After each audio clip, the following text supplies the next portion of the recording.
Hello everyone, welcome to my YouTube channel at Avid Readers Club. Thank you so much for subscribing, and if you haven't subscribed, please click the subscribe button below and subscribe. Remember to like, share with your friends, invite people to drop everything and read with me.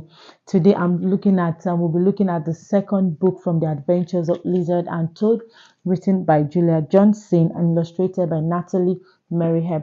Remember, the front cover of the book is called the front page, the front cover, while the back is called the back cover, back page, or better still is called the blurb. And what are the things you will find in the blurb? You'll find the title of the story, you'll find a little write-up about the story, you would also find maybe other published books by the author, and you also find the publisher there. And the front cover, you will find the author there, the illustrator will also be there. You find the title of the story, and you would also find the picture of maybe an illustration in the story in the front cover of any book.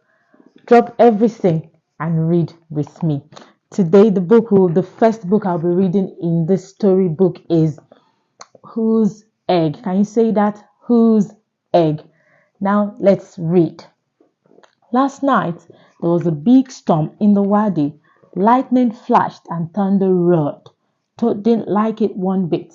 When the wind howled, he covered his ears and hid in the mud. "Oh, there you are," cries Lizard. "You can come out now, Toad. The storm is over, and it's a lovely day." There's a loud squelchy sucking noise as Toad crawls out of the mud. Squelchy sucking noise. I really love the way the author describes. The author uses powerful verbs, powerful adjectives to describe, and brings all of these scenes alive. "Look what I found. The storm must have brought it." "What is it?" asks Toad. "It's an egg, of course," Lizard tells him. "Goodness!" exclaims Toad. "An egg?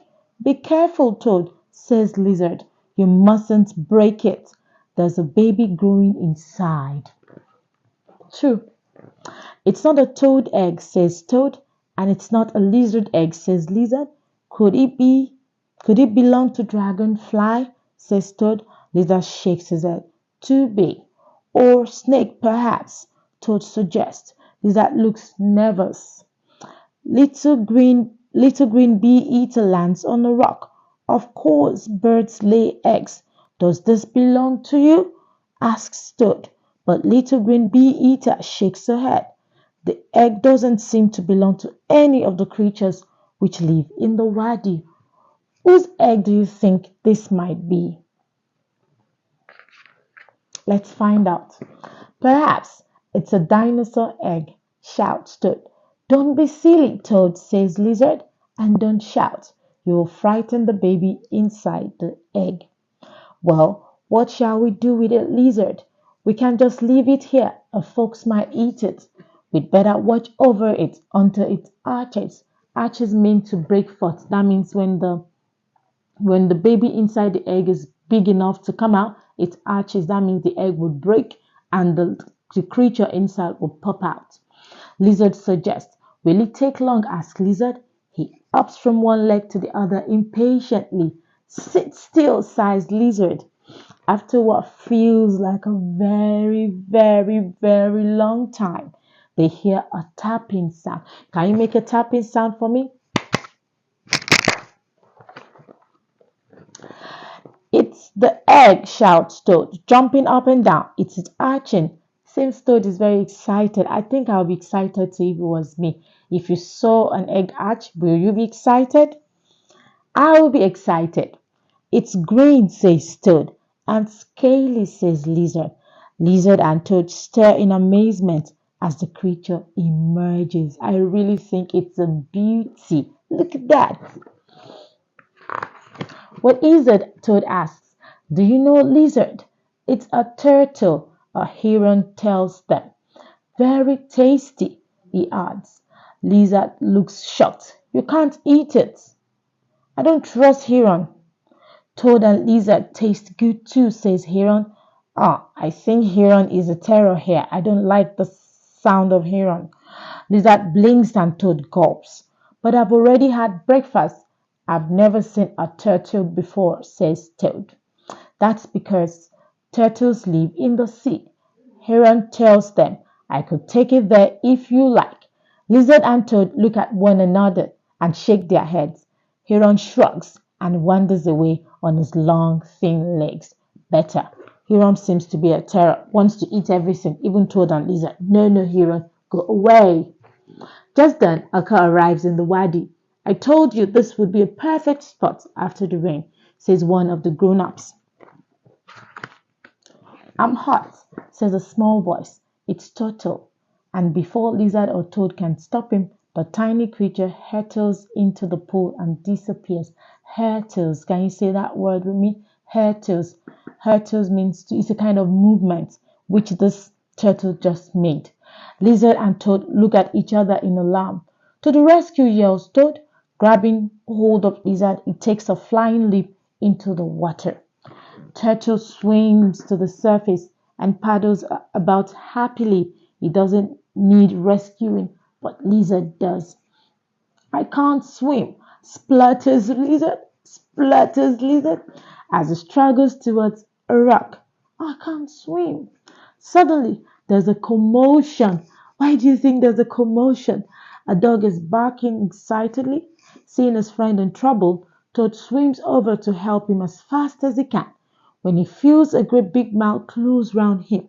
No, no, shouts Toad, put me down. But the dog races out of the water with Toad in his mouth. Help, shrieks Toad. Then he has an idea. He does what Toads do best. He makes a terrible smell. He drops him immediately. Help, shrieks Toad. Oh no, I didn't know Toad makes a terrible smell. That's good. That's a good rescue mechanism, help mechanism. The dog starts barking again and plunges back into the water. To plunge means to jump. Jump. I love the use of powerful verbs in the story. Just in time, a grown-up cups his hands together and scoops the baby turtle out of the water. Goodness, what are we here? Lizard and Toad are forgotten as everyone gathers round and stares at Turtle. It's a turtle, isn't it? A sea turtle. How do you think the sea turtle got to the wadi? Do you remember how the sea turtle made its way here? It's so tiny. It looks as if it's only just hatched. But what on earth is it doing here? They all shake their heads. It's a mystery. They pop the baby turtle in a bucket and add some water, just enough to keep him cool. Come on, this little chap needs salty water. Oh, look at that. So sea turtles do not belong in the wadi. They don't belong in the pond. They belong where? They belong in the sea. They need salty water. The sea is where a sea turtle belongs. And they pile into the car and drive away. Lizard and Toad creep out of their hiding places as the dust settles. They wave as the car disappears. Goodbye, little turtle, they call. Goodbye. We won't forget you. What an interesting read. What other animals do you think will live in the sea? What animals do you think will not survive in a wadi or in a pond but will survive in the sea? How did the egg get here? So now we know that this egg, whose egg is it? This egg is from a sea turtle. A mother sea turtle would have lost its egg when it was stormy the previous night. Have you enjoyed reading this story? Please remember to come back again for some more interesting adventures from Lizard and Toad. Till I see you next time. Bye.